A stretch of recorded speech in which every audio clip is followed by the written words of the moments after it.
As anybody specializing in Angry Birds content could attest, I am often asked which Angry Birds game is my favorite. We all have that one entry that rises above the rest, even if on paper the mechanics are more or less identical.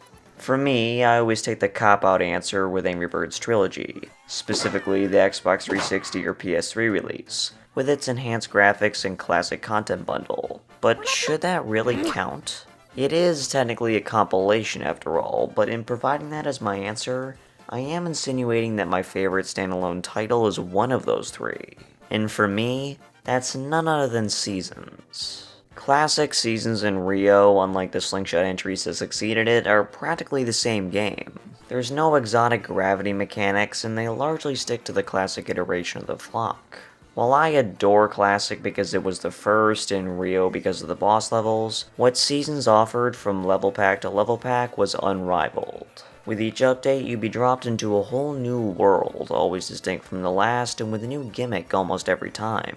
I made an effort to highlight what made each unique from a gameplay perspective when covering them in my previous videos. And of course, you'd always have a bevy of new assets that expanded the scope with Angry Birds universe, as well as a new seasonal remix of the classic theme. But what I particularly loved about Seasons was that it wasn't afraid to venture past the Hallmark holidays, which it seemed wouldn't be the case early on. But with the Summer Picnic update, Seasons was allowed to carry on for years with the ability to capture even the most abstract or niche celebrations on the calendar. Outside of the annual Halloween and Christmas updates, the new Seasons always felt fresh, going through an era that felt like a love letter to Asia, or even the dreaded time of year you had to crawl your ass back to class. So why am I here today covering this topic if I've already made, 5 videos dedicated to this game? Well, because we unearthed quite the assortment recently. I won't play any games with you today. I've pulled the old Uno reverse card one too many times in these videos. Commonwealth covered nearly all the major holidays with their seasonal merchandise lines. Only makes sense to capitalize on the ones most consumers celebrate and often shop for, right? They even dabbled in St. Patrick's Day, a holiday with plenty of popularity but not quite as celebrated as the other 4. But when Seasons started to venture into niche cultural celebrations or abstract themes, it became more difficult to justify making product just for that. Case in point with the Mighty Dragon, a plush so significant it got its own video.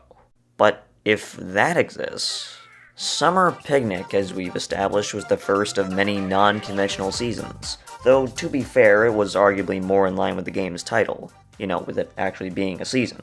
Set in the grassy plains of the Golden Fields, the birds and pigs commence battle yet again, surrounded by butterflies and sunflowers. Fittingly, this level pack was released with perfect timing, right on the first day of summer, old June 21st. Not sure if the intention here was for you to play each level over the course of a month, but Summer Picnic stole a page out of Season's Greetings playbook, with a calendar-type level select screen. Pick on any one of these levels besides 17, and you'll find an abundance of piggies baking in the sun, adorned with all sorts of summertime accessories. You've got your sun hats, flower hats, and even an ice cream cone. And then you've got King Pig, who clearly isn't terribly concerned for his subjects, proudly wearing a Safari Ranger hat that signifies his authority. He can be found on the final level, which was an homage to this update's accompanying animation. Quite a famous combo animation, starring Hal in his effort to save Summer as well as the eggs. For a given licensee, Summer Picnic doesn't necessarily stand out as a theme to plaster all over your merchandise lineup. Unless you're one who specializes in pool supplies perhaps, or ceramics as the case may be. However, this didn't stop Commonwealth from throwing their hat in the ring. At this point, they're famous, or perhaps infamous, for throwing everything out there to see what stuck. And lo and behold, a set of 4 Summer Pigs. Clearly a quick and budget-friendly batch, but you can tell what they're supposed to represent. The one with the pink bow? That's the Sun Hat Pig. Flower Hat Pig, the legit one this time. Hey Maxie Bird, you hear that? Even the Ice Cream Cone Pig of Mattel fame, complete with melted cream flowing onto his noggin. Ugh, I don't like the way that sounds. Why did I write that? And there's even the Safari Ranger King Pig, crown emblazoned on the front. Aside from their puzzling existence, it's interesting to point out that these once again appear to use a wonky pig pattern. Samples are 100% handmade, so some error is expected, but we've never seen it to this degree. It's almost as if these are based on a rejected pattern that kept cropping up over the years, because the same body can be seen on the clearly much later Ross and Mechanic. I'm not going to question it, but these certainly look off. Maybe this body was the first attempt at a 5.75 inch for Walmart, given the larger forehead area and the presence of ear embroidery. Again, a detail HK98 missed on in their first few pre-Walmart batches. Just a thought. Angry Birds had successfully captured the hearts of those in the Western world, but Rovio recognized the potential of catapulting the franchise to the Far East, specifically China. With an audience of 1.3 billion, it was a market you simply couldn't ignore. But more than that, Rovio wanted to establish a cultural connection. As Peter Vesterbacka, the company's Mighty Eagle, once put it wasn't just about bringing Angry Birds to China, it was also about bringing China to the world.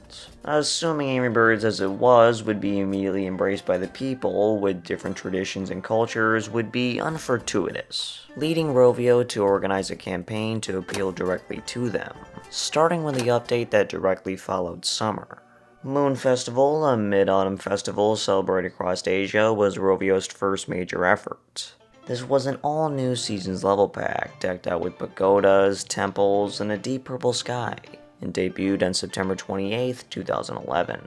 The main gimmick with this episode has to do with what are essentially golden egg collectibles, this time reskinned as mooncakes, the festival's most famous delicacy.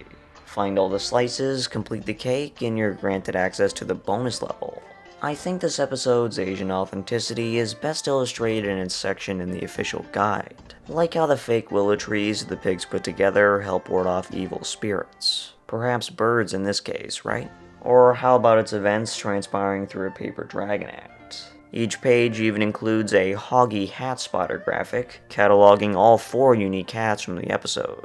Naturally, this is a near one-for-one list of the plushies Commonwealth attempted to make for the occasion. Perhaps this batch was a part of Rovio's globalization scheme, with their forefront licensor getting in on the act. You've got your lowly peasant pig, the iconic ponytail pig, the imperial mustache pig, and a samurai? To understand this last, clearly most ornate sample, we must discuss the following year's Japanese-themed episode.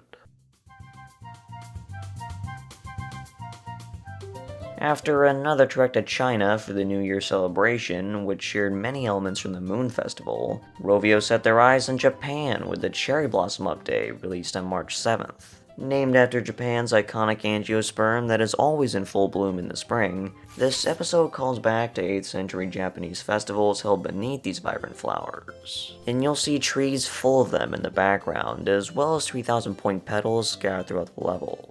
With mighty Fuji Mountain sitting behind it all, fans often view this as one of season's most visually appealing bundles, though I think that can be said for this whole eastern slate. Notable hats include a traditional bandana, as well as a ceremonial samurai headpiece, pulling straight from ancient Japanese fashion.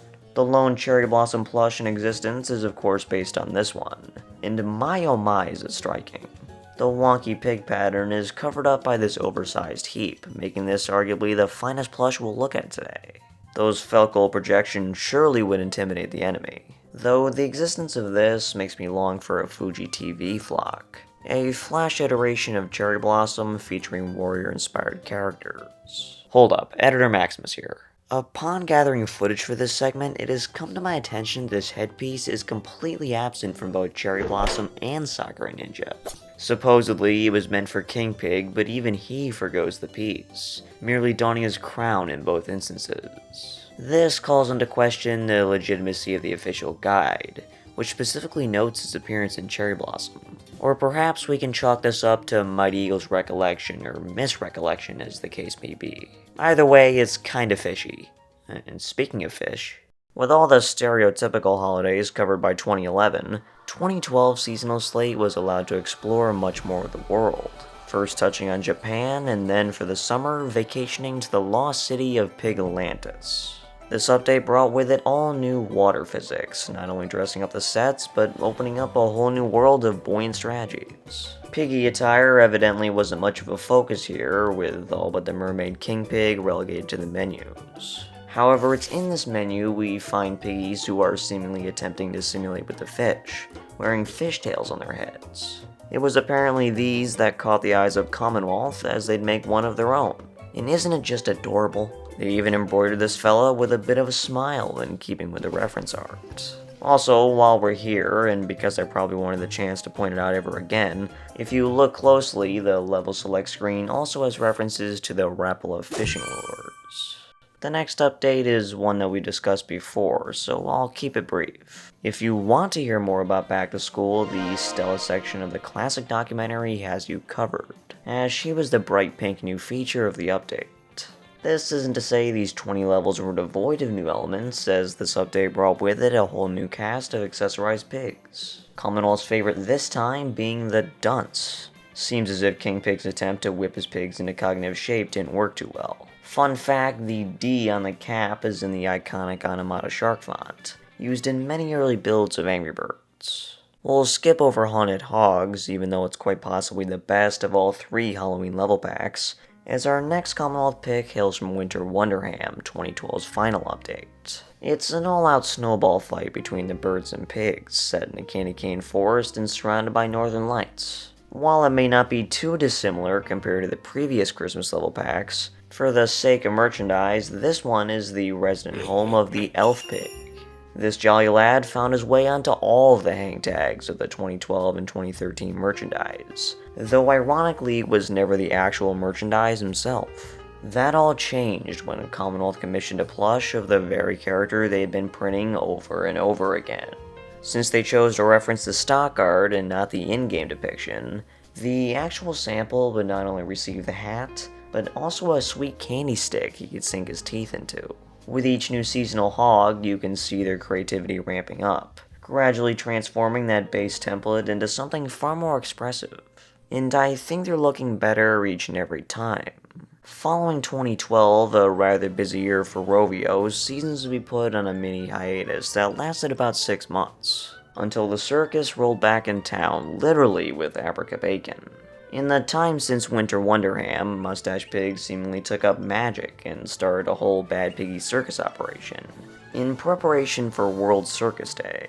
It feels like the game developers pulled this one straight out of a hat, but in hindsight, I think this concept resulted in perhaps the best season yet. It's certainly one of my favorites. The main gimmick this time around involves these portals, transporting your bird from one side of the level to the other. They always come in pairs and are color coordinated, adding a whole new layer of strategy essential for total destruction. Couple those with the circus themed structures and you've got yourself one elaborate magic act. Feels like the extra development time really paid dividends here, and it's the same with Arctic Expedition, which followed later that year. iPad magician Simon Piero and his little skits for both updates are really effective marketing too, just thought I'd mention that. But back to Abra Ca Bacon, or more accurately the menu screens once again, because there we find this update's most iconic piggies, the 2 most fans tend to associate with this episode. The ringleader himself nabbing the egg straight through a portal, and on the title card his alter ego as a pig in the box. Naturally, these 2 were destined for plush fame, becoming today's second and third instance of an accessorized mustache pig. And as we've established, it seems as if the pattern alterations were gradually becoming more ambitious, resulting in a whole new pair of facial expressions. Magician gets the classic top hat, a small red bow, and even a little wand strapped to his side. On top of it all, he carries a sinister look in keeping with his stock art, almost as if he's ready to pull a fast one. This also became the first ever mustache pig to feature chrome era eyebrows, now embroidered in orange. Magician by day, clown by night. I suppose if you were looking to inject a little bit of color into your display, this rainbow afro red-nosed swine would have been apt for the task. The afro itself is but a facade, though done tastefully on this first shot sample with these glove-shaped sections. Everything else is a straight recolor, except for that crazed glare and that insultingly cheeky tongue poking beneath his blue stash. Altogether, this group of 13 pigs feel like they're screaming out for a connection. You may notice that most of the hats are made of this polyester foam material, The same stuff that made up the Star Wars suits and the Stormtroopers, Darth Vader, and the like. And then there's that snout that you can even find on pigs outside of the scope of this video, like the Bad Piggy set or the Minor Pig by HK98. But it's clear to me these were made sometime apart, as we evidently saw an increase in differentiation as we progress through this video. And there's a mix of 2nd gen labels circa mid-2011 and 3rd gen labels circa 2012. To some extent, you can discount those, as they may have just been using what they had on hand. Unlike pretty much all of the season sets, I am unable to track the lineage of this batch, so for all I know they were all done in one shot. Whatever the case may be, they exist and are here with us today. And because of that, I got to make a fun video going over my favorite Angry Birds levels. I think there's certainly some wisdom in doing a best of assortment, perhaps pulling a few standouts from each season's episode, sort of like an Accessorized Pigs Seasons Edition. I mean, imagine a set with the Ice Cream Pig, Ponytail Pig, the Elf Pig, and the Magician. That lineup practically sells itself, right? So what do you think? Which ones are your favorites? And if you had to pick just 4 for production, who's making the cut? I'd like to hear what you have to say. And with that said, if you have any comments, questions, or complaints, you can let me know down in the comment section below. And with that I say, peace out.